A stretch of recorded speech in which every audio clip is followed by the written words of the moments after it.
মা আমি একটু ওই বাড়ি যাব, বাবা ফোন করেছিল। তোমার তো মা নেই, অনেকদিন আগেই গত হয়েছে, তাহলে এত ঘন ঘন বাপের বাড়ি যাওয়ার কি আছে? আসলে বৌদির ডেলিভারি পেন শুরু হয়ে গেছে, বাবা একা কি করবে কিচ্ছু বুঝতে পারছে না, আর দাদা তো আর্মিও ছুটি পাচ্ছে না, তাই ওখানে যাওয়াটা আমার খুব জরুরি। তুমি ছাড়া কি ওদের আর কেউ নেই? তোমার বৌদির মাকে তো ফোন করে ডেকে নিতে পারে।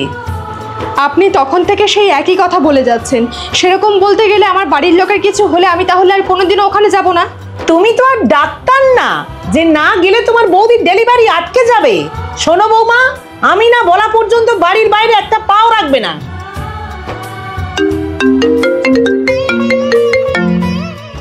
বৌমাকে আমি হসপিটালে ভর্তি করে দিয়েছি, তোর আসতে আর কতক্ষণ লাগবে? বৌদির আক্কেলটা একবার দেখেছিস মা?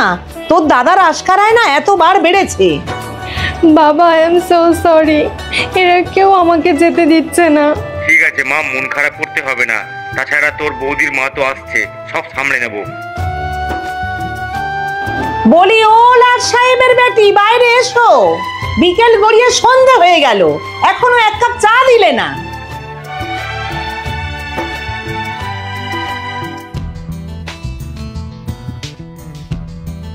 এতক্ষণে সময় হলো, তা বলি ঘরে কি বিস্কুট বাড়ন্ত নাকি?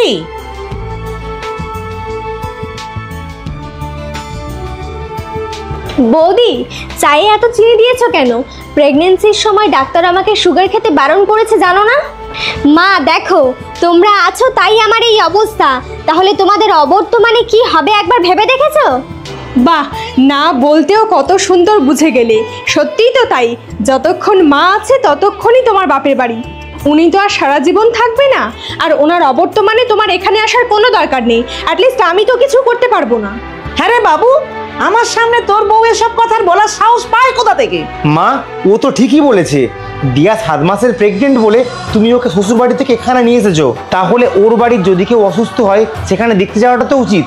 রেডি হয়ে নাও, এখনই গিয়ে দিয়ে আসছি, তুমি ওখানে থেকে যাবে আর আমি চলে আসবো। ঠিক আছে।